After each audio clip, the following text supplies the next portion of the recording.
baby boom generation, born between 1946 and 1964, was fortunate to come of age as America became the world's leading superpower, both militarily and economically. However, they are now living in an era of decline for the United States, at least in terms of its financial status. The baby boom generation is the last to experience the industrial age and the first to witness the dawn of the information age. This transition has created an even wider gap between those with money and those without. Boomers are a transitional generation, and this transition is creating a greater divide between those with financial resources and those without. Boomers who followed the rules and values of the industrial age may find the aging process difficult. After leaving school, many of these boomers began working in industries such as automotive and aviation. These industries are currently facing serious financial challenges, and this is causing difficulties for those who are nearing retirement. On the other hand, those who have been able to transition to the information age's rules and values are more likely to age gracefully and retire with financial security. As boomers in the auto and airline industry face financial struggles, those who have worked for companies such as Microsoft and Apple have had a much more successful outcome.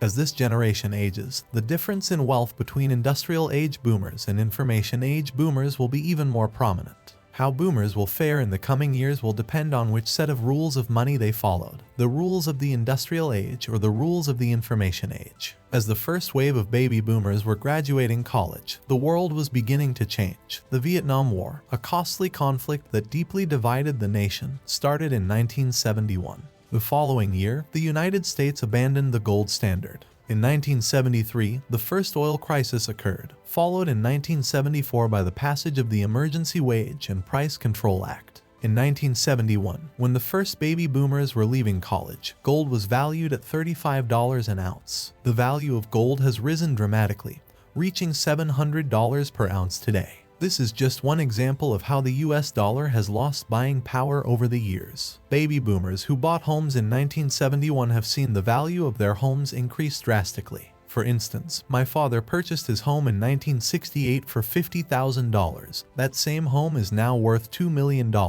This is good news for the baby boomers, but it creates an affordability issue for their children and grandchildren who are trying to buy a home of their own. In some cases, the cost of housing is so high that baby boomers are having difficulty getting their kids to move out of the house. The retirement landscape changed significantly in 1974, when the US government began to phase out the traditional defined benefit pension plans that many baby boomers' parents had.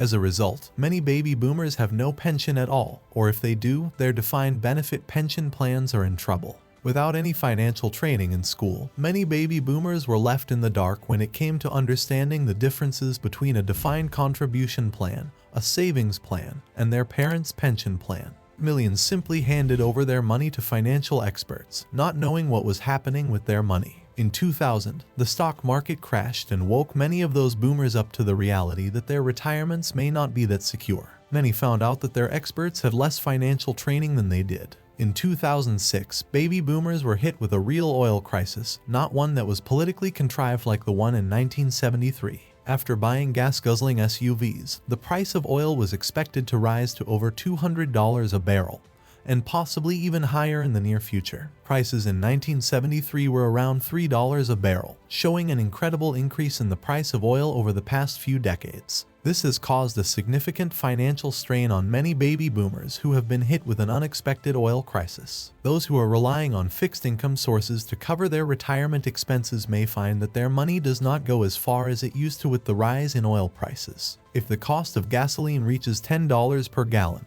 it could put a serious strain on retirement savings. It's important to note that Social Security and Medicare are not guaranteed sources of retirement income, and it is not wise to depend solely on the government for financial security in retirement. It is important to save and invest wisely to ensure a comfortable retirement. It is estimated that 80% of the baby boomers are not going to be able to afford a comfortable retirement. Many are in trouble simply because they followed their parents' financial plans. I'll just keep working. Some of my boomer friends say they will just keep working. While I think work is an excellent way to stay active and alive, thinking you can work forever is a little short-sighted. What will happen when you cannot physically work? The cost of nursing home care is staggering. And what if your kids do not have a spare bedroom for you? health, wealth, and happiness. Going to the academy, I realized just how successful my father had been.